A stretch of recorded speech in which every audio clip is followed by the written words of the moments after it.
crois qu'un remède efficace contre la critique est de bien parler de ceux avec qui nous sommes tentés de critiquer. Gardons-nous de cultiver un esprit critique. Quand je fais cela, 4 choses se produisent: mon orgueil ressort, je me mets dans le fauteuil du juge et je porte atteinte à la communion de l'Église. Et le pire du coup, ma communion avec Dieu est entravée. 7. Pratiquons les étapes bibliques pour restaurer la communion avec nos frères. Matthieu 18. Nous devons être diligents, attentifs. En d'autres termes, nous devons déployer tous nos efforts pour veiller à l'harmonie chrétienne. Nous devons être attentifs aux menaces qui pèsent sur l'harmonie entre frères. Nous devons garder les yeux grands ouverts pour détecter quand se développe une éventuelle rupture de l'unité avec les frères. La troisième responsabilité est apprécier ce que nous avons en commun. 4 à 6. 4 Un seul corps et un seul esprit, car vous avez également été appelés dans la même espérance de votre vocation. N'attendez pas qu'il soit trop tard. Devenez membre de la chaîne Today et bénéficiez de réconfort et de soutien dans les moments difficiles. Cliquez sur le lien dans la description de la vidéo. Mardi 9 avril 2024, page 4-5. Un seul Seigneur, une seule foi, un seul baptême. 6 Un seul Dieu et Père de tous, qui est au-dessus de tout, et à travers tout, et en tout. Illustration. Chaque famille partage certaines qualités, intérêts ou habitudes particulières. Par exemple, dans ma famille,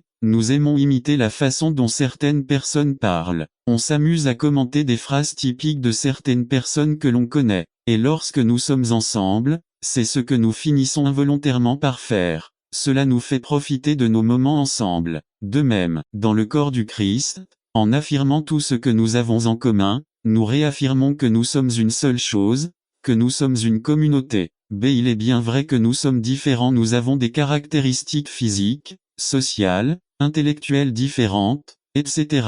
Cependant, après avoir lu attentivement ce passage, je crois que nous devrions adopter une attitude plus favorable à l'égard de ce que nous avons en commun. Paul énumère 7 bénédictions que tous les croyants en Christ partagent, et pas seulement avec ceux de cette Église, mais aussi avec d'autres croyants à travers le monde. Un corps, différents degrés d'intelligence, différents styles de faire les choses, mais le corps est un. Il me semble que dans notre culture chrétienne, nous mettons trop l'accent sur une relation personnelle avec Dieu. On dit que le salut est individuel, que la vie en communion avec Dieu est individuelle, que le culte dépend de chacun, etc. Et c'est vrai, mais il semble qu'en mettant trop l'accent sur l'aspect personnel de la vie chrétienne, nous ayons perdu de vue le fait que nous formons une communauté, une collectivité. La Bible utilise de nombreuses manières pour nous rappeler que nous sommes de petites parties interdépendantes qui forment une seule chose: branche vigne, pierre temple, membre corps, prêtre sacerdoce de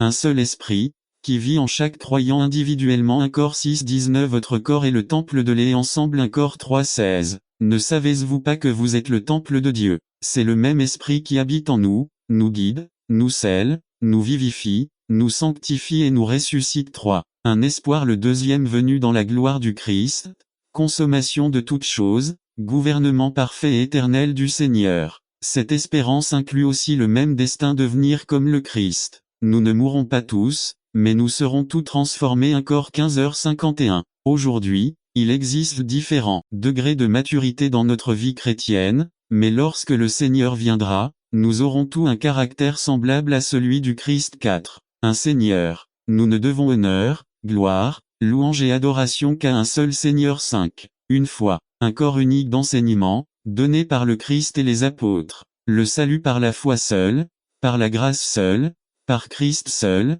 ayant seulement les Écritures comme autorité maximale. Il semble que l'existence de confession constitue un obstacle à la clarté de cette vérité. Mais cela ne m'inquiète plus, car quand le Christ viendra, cela disparaîtra et nous marcherons en parfaite harmonie. Je n'ai aucune idée de ce que le Seigneur lui fera, mais je sais que nous vivrons en parfait accord. 6. Un baptême. Cela signifie la même manière de démontrer publiquement notre appartenance au peuple de Dieu, par le baptême d'eau, illustrant l'effacement de nos péchés au nom de la Trinité, illustrant que le Père, le Fils et lui participent à notre rédemption. 7. Un Dieu. Chaque enfant de Dieu reconnaît un seul Dieu et Père de tous les rachetés. Surtout le souverain suprême de l'univers pour tous agit à travers tout, utilisant tout pour atteindre ses objectifs. En tout il habite en chaque croyant, et est présent en chaque lieu à la fois. C'est au lieu de regarder nos différences, concentrons-nous mieux sur toutes ces choses que nous partageons en tant qu'enfants de Dieu avec nos frères et efforçons-nous d'apprécier ces liens qui nous maintiennent unis et dans la même équipe.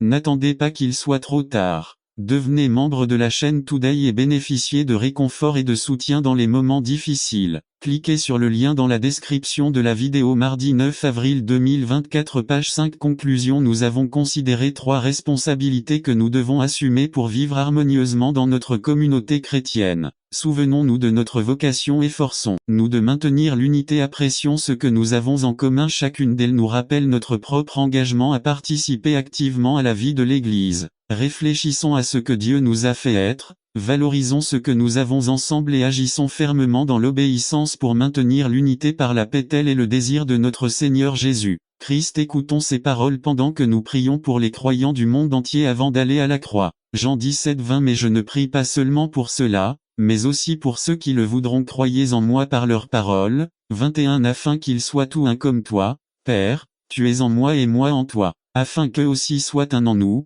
afin que le monde croie que tu m'as envoyé. 22 Je leur ai donné la gloire que tu m'as donnée, afin qu'ils soient un, comme nous sommes un. 23 Moi en eux et toi en moi, afin qu'ils soient parfaitement unis, afin que le monde sache que tu m'as envoyé et que tu les as aimés comme tu m'as aimé. Comme nous pouvons le constater, de nombreux enjeux sont en jeu lorsqu'on considère l'unité des croyants. Dieu regarde, tout comme le monde. N'attendez pas qu'il soit trop tard. Devenez membre de la chaîne Today et bénéficiez de réconfort et de soutien dans les moments difficiles. Cliquez sur le lien dans la description de la vidéo. Mardi 9 avril 2024 page 6 Ne durcissez pas votre cœur. Résumé. L'adoration et l'obéissance sont 2 devoirs du chrétien qui ne doivent pas être séparés. Par Félix Ramirez. Adoration et obéissance. Psaume 95 1-11 Introduction. Un passage qui a été mal divisé. Nous essayons d'adorer, mais nous oublions ce que l'adoration nécessite réellement. Et nous devons adorer le Seigneur avec un cœur humble. 2,6 C'est un appel que nous recevons de Dieu. Les verbes sont à l'impératif. Venez 2x, acclamons, chantons,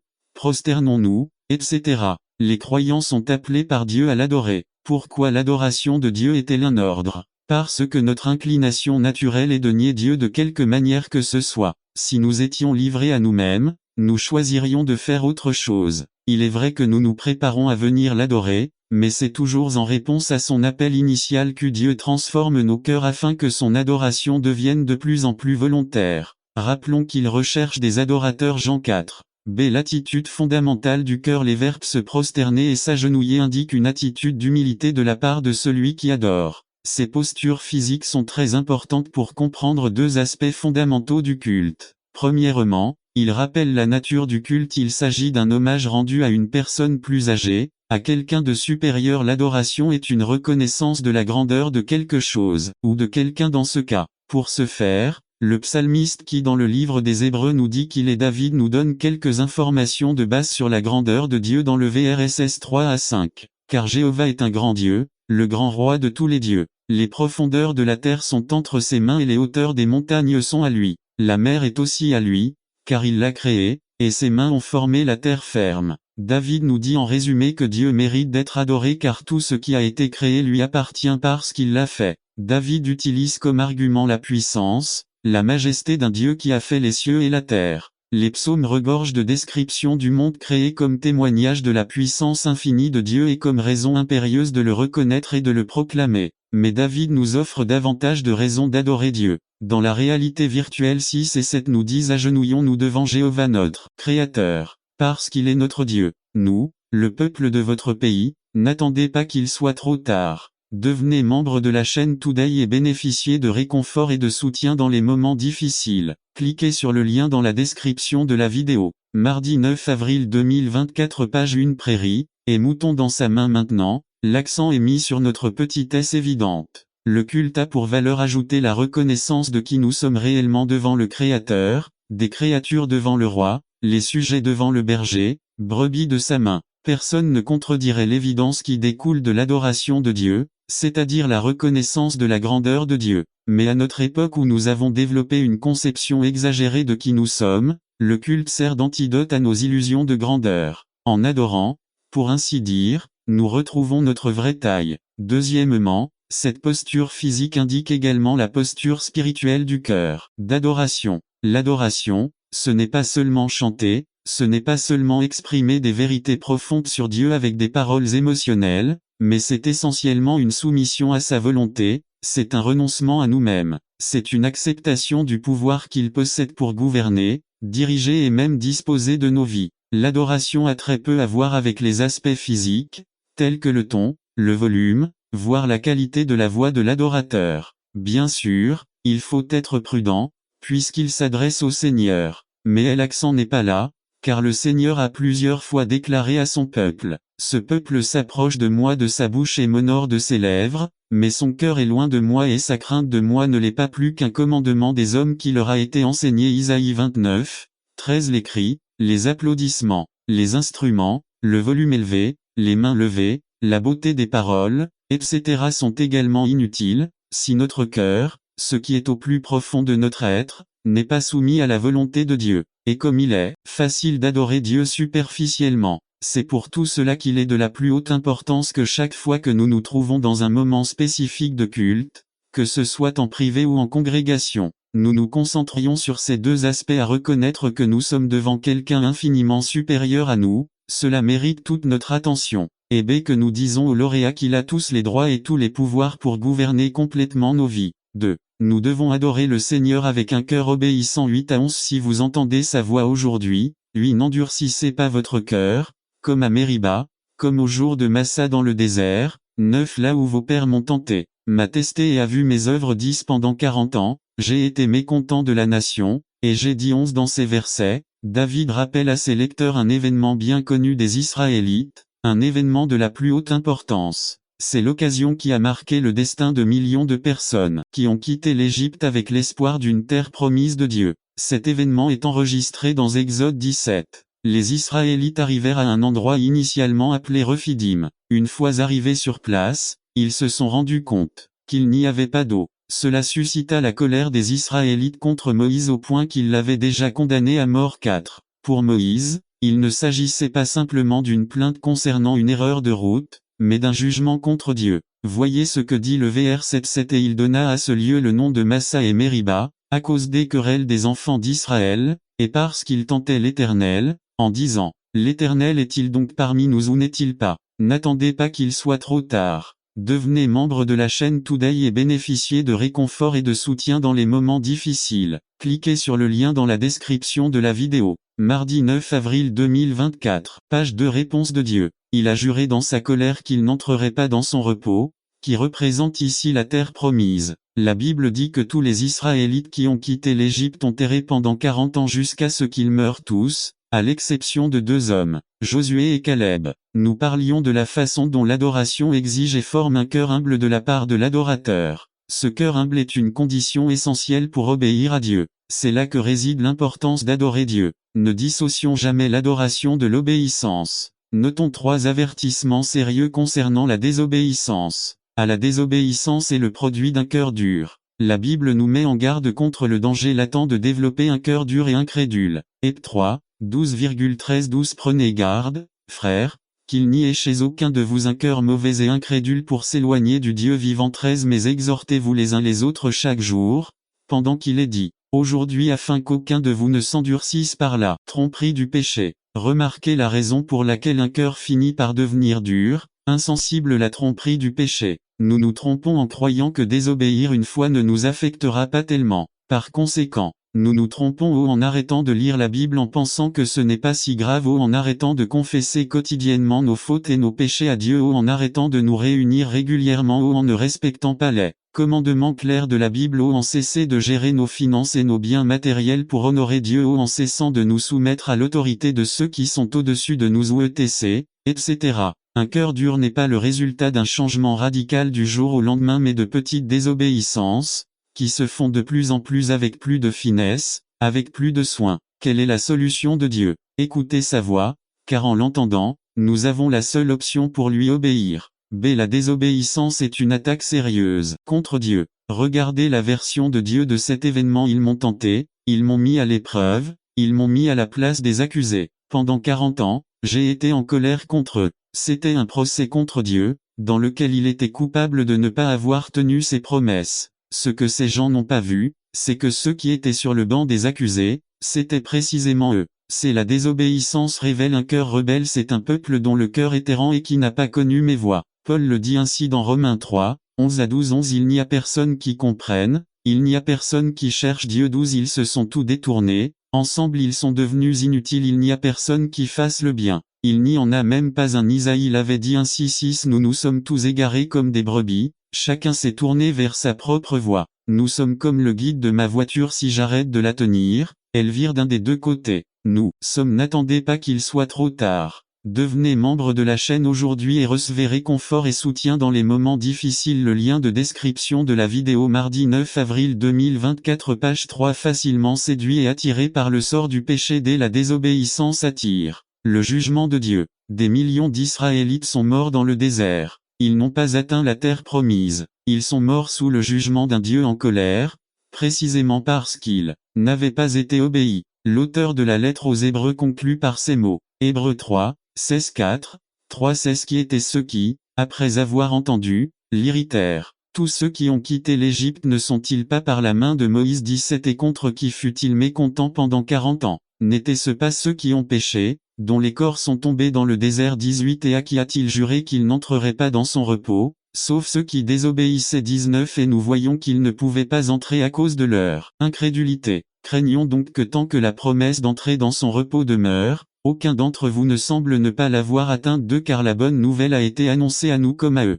Mais cela ne leur servait à rien d'entendre la parole, parce qu'elle n'était pas accompagnée de foi chez ceux qui l'entendaient 3 Mais nous qui avons cru, entrons dans le repos. Ce repos est le repos éternel dont nous jouirons un jour à côté du Christ. Craignons, voyons cet exemple terrible de la façon dont Dieu jugeait les désobéissants, ceux qui séparaient l'adoration de l'obéissance. Conclusion 11 Essayons donc d'entrer dans ce repos, afin que personne ne tombe dans un tel exemple de désobéissance 12 Car la parole de Dieu est vivante et active, et plus tranchante qu'une épée à deux tranchants et pénètre jusqu'à la division de l'âme et de l'esprit, des articulations et de la moelle, et discerne les pensées et les intentions du cœur 13 Et il n'y a aucune chose créée qui ne soit manifestée en sa présence mais tout est nu et ouvert aux yeux de celui à qui il faut rendre compte. Hébreux 4, 11 à 13 La même parole de Dieu à laquelle nous résistons et qui finalement nous juge, est la même qui révèle nos véritables intentions et pensées mais c'est aussi celui-là qui peut nous éclairer et nous annoncer la grâce du Christ pour nous repentir. Quels sont les domaines de votre vie dans lesquels vous avez reporté votre obéissance à Dieu? Comme nous le voyons dans 1 Djinn, l'une des preuves irréfutables de notre nouvelle vie en Christ est de pratiquer la justice, ce qui revient à vivre dans l'obéissance aux commandements de Dieu. N'attendez pas qu'il soit trop tard. Devenez membre de la chaîne Today et bénéficiez de réconfort et de soutien dans les moments difficiles. Cliquez sur le lien dans la description de la vidéo mardi 9 avril 2024 page 4 Entendre et faire résumé. Non seulement des auditeurs, mais des pratiquants de la parole par Félix Ramirez Entendre et faire Jacques 1, 19 à 27 Introduction Nous sommes convaincus que la Bible est notre seule règle de foi et de pratique depuis quand Dieu nous a-t-il laissé sa parole. La parole du Seigneur, désormais sous forme de livre, nous a été donnée, à nous les humains, depuis le Jardin d'Éden, c'est-à-dire avant même la commission du premier péché les raisons aux créations. Dieu ne nous a pas créés pour vivre cette vie sans sa direction ou tomber. Le péché qui habite nos vies nous empêche d'obéir à Dieu aux rédemptions. Même si nous sommes sauvés et que le péché a été vaincu, il réside toujours en nous. Proposition. En raison de notre condition déchue, Dieu nous a donné sa parole pour nous transformer. Question. Comment pouvons-nous bénéficier du pouvoir transformateur de la parole? Entendre et faire ce qu'il dit dans sa parole. Tout d'abord y écoutons ce que Dieu dit. Question. Quelle devrait être notre attitude lorsque nous nous approchons pour entendre la voix de Dieu? Avec un sentiment profond de notre propre besoin spirituel. Explication. James nous propose rapidement 4 domaines concrets dans lesquels nous échouons dans la vie quotidienne, et qui nous rappellent que nous sommes des personnes désespérément nécessiteuses spirituellement et nous ne faisons pas preuve de maîtrise de soi. Lorsque nous parlons plus que nous n'écoutons, nous révélons un souci égoïste d'être entendus. Nous donnons l'impression que nos idées sont plus importantes que celles des autres. Ma belle-mère a dit, Dieu m'a donné 2 petites oreilles et une petite bouche pour écouter davantage et parler moins. Proverbe 10, 19 Celui qui retient ses lèvres est sage. Nous nous mettons en colère pour le péché. Proverbe 16, 32 Mieux vaut celui qui est lent à la colère que celui qui est fort, Celui qui maîtrise son esprit que le conquérant d'une ville. Proverbe 12:16. La colère de l'insensé est connue instantanément, mais l'homme prudent cache le déshonneur. Ecclésiaste 7:9. Ne vous mettez pas rapidement en colère, car la colère se niche au sein de l'âme. N'attendez pas qu'il soit trop tard. Devenez membre de la chaîne Today et bénéficiez de réconfort et de soutien dans les moments difficiles. Cliquez sur le lien dans la description de la vidéo. Mardi 9 avril 2024. Page 1. Imbécile, c'est nous ignorons le mal de notre cœur. Jérémie 17:9. Le cœur est trompeur par-dessus tout et désespérément méchant. Qui peut le savoir? Dès nous vivons dans une attitude d'indépendance spirituelle. Illustration. Lecture du menu dans un restaurant. Entendre la parole du Seigneur en étant conscient de notre condition pécheresse est semblable à lorsque nous avons faim et que nous lisons le menu. Pratiquement tout ce que nous regardons nous semblera attrayant. Nous imaginons que les plats et notre désespoir de manger le rendront attrayant. Nous désirons tout ce qu'il dit. Application. De la même manière, Dieu veut que nous abordions sa parole, avec un désir intense d'être spirituellement satisfait. Comment se manifeste notre faim et notre soif d'entendre la parole de Dieu? Comment se déroule votre lecture de la Bible? Quelle quantité de littérature chrétienne achetez-vous? Quelle part de la musique que vous écoutez contient des messages chrétiens? Lorsque vous venez au temple, êtes-vous prêt à écouter un message pour vous? Êtes-vous disposé à entendre Dieu parler d'un ou plusieurs domaines de votre vie où vous avez besoin de sa direction? C'est que faites-vous du message ou de l'enseignement reçu? Que faites-vous pour la garder dans votre cœur? Prenez-vous des notes de ce que vous lisez ou entendez? À quelle fréquence apportez-vous intentionnellement la parole de Dieu à votre cœur?